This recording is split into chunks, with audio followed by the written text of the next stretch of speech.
everyone, this is Pico Entertainment and we are back again, and here now we have another video for you, and this will be a review of House of the Dragon Season 2. Now there will be spoilers throughout within this review, so just beware when going into this overall video, and you can check out my review of the previous season of the show within the channel, and I'll leave a link within the description.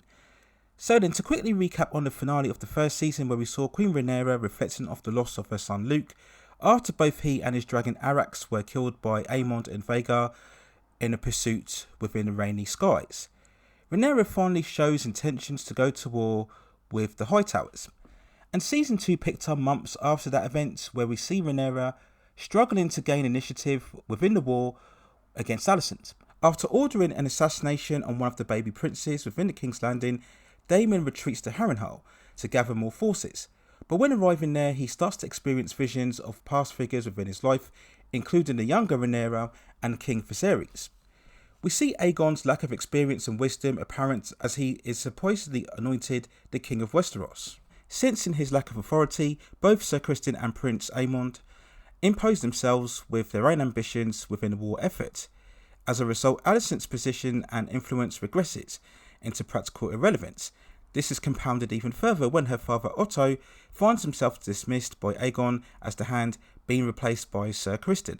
And as the war between the two houses intensifies, we see Rhaenyra go to desperate measures to find suitable dragon riders, ready to put forward a final strike in the conflict. Now, House of the Dragon Season 1 really defied expectations with both critics and fans, somewhat clearing the bad aftertaste left from the series finale of Game of Thrones. Now, for me personally, I deemed it the best show of 2022, and it was a rare example of a prequel series story potentially being as good as the current series. So after much anticipation, did Season 2 continue the great form, or did it fail to hit the same heights? Well, overall, Season 2 just wasn't as strong or as impactful this time round. Now, as an overall product, the show remains a high quality entry of television. The production in terms of the scale, design, cinematography, music are all still of an extremely high standard. Aesthetically on screen, you can't deny that as a fantasy series, this is every bit as good looking as Game of Thrones. In terms of the visuals, we're probably looking at the best screen translation of dragons within entertainment. They all look completely convincing in both their overall design and movement. And make no mistake, Season 2 certainly had some high points, definitely in terms of spectacle. We do of course refer to the 4th episode, which was titled The Red Dragon and the Gold, which saw the stunning climax of the battle at Rook's Rest, which culminated in the death of Princess Rhaenys, alongside the dragon Meleres after taking Aegon and Aemond, and also their two dragons, Vhagar and Sunfire. In what was an incredible sequence, especially with the last-in shot where we saw Ser Criston and Aemond overlooking a wounded Aegon in a desecrated forest amongst all of the smoke and desecration. Absolutely fantastic. Alongside these visuals, all of the cast of actors continue to maintain high quality in terms of their performances. I really didn't have any issue at all with any of the portrayals of these characters. So why then wasn't Season 2 just as strong? Well, the biggest issue was indeed the story. While sometimes the time jumps in Season 1 were a bit jarring, what they did do was keep the story moving and eventful and interesting. The best elements of that season was more the character dynamics and progression rather than the overall spectacle. Unfortunately, with no time jumps this time around, Season 2 story really stalled. Despite only having 8 episodes, events this time moved at a much more slower pace, almost at a plodding stop still. Now of course, I'm not saying that everything should be wall-to-wall spectacle and action, because that's not what's special about Game of Thrones or indeed House of the Dragon. But throughout the season we had multiple episodes where very little happened or anything significant actually took place. You never felt any real momentum or elevation within the conflict. A lot of the episodes seemed to really drag, running at an average runtime of around 60 minutes. You would often get 40 to 45 minutes of meandering narrative, followed by an exciting 10 minutes, which would often give the impression that you've watched something truly great when in fact you haven't. And this slower, more stalling story affected the most prominent characters as a result. Most notably, we look at Daemon. Such a dangerous, threatening yet charismatic presence in the first season. Here he was largely sidelined in Harrenhal, having all of these visions of which there was no real payoff, It just seems like such a waste of a great character. We then look at Alicent, who, as mentioned before, we saw her influence and her position really waning throughout this story. As we see Aemond claim the throne after the horrific injury suffered by Aegon, Alicent has almost become irrelevant to the story. And this is very much highlighted in the 7th episode, where we see the supposed conflict escalating. We see involvement in both of Rhaenyra and Aemond really driving the story forward. But we see Alicent just surrounding the woods, swimming aimlessly in the water. And it was at this stage where I thought she could really meet her end and the story would just carry on as normal.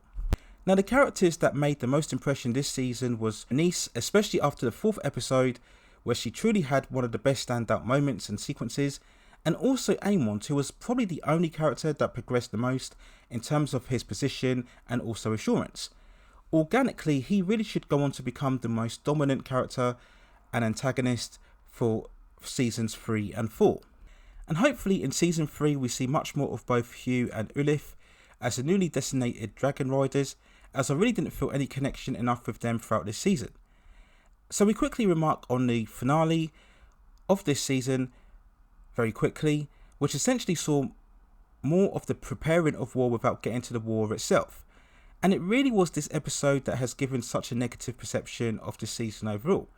By having no climatic battle, no major story development or significant moment, the finale felt much more like a middle of the road entry, setting things up of what we indeed expect to come throughout season 3. And this non-eventful finale really does raise questions as to whether, as a series, House of the Dragon will truly hit those great heights that I believe it's certainly capable of. After the first season, there were so many hints at so much promise, but this season was such a letdown. And after recent announcements that the show will indeed end on its 4th season, we do ask as to whether we will get a truly epic conclusion with this series, or will it end up just fizzling out. Season 3, whenever it arrives, definitely has a lot to do in terms of reinvigorating the hype and interest within the show, and for sure the current status quo really needs to change. We just can't have another year of Rhaenyra and Alicent really differing around, being constantly undermined by others around them. We need to push the needle forward now and start getting into the conflict, and if it means that Rhaenyra and Alicent have to be sidelined in order for other characters to take the story forward, then so be it.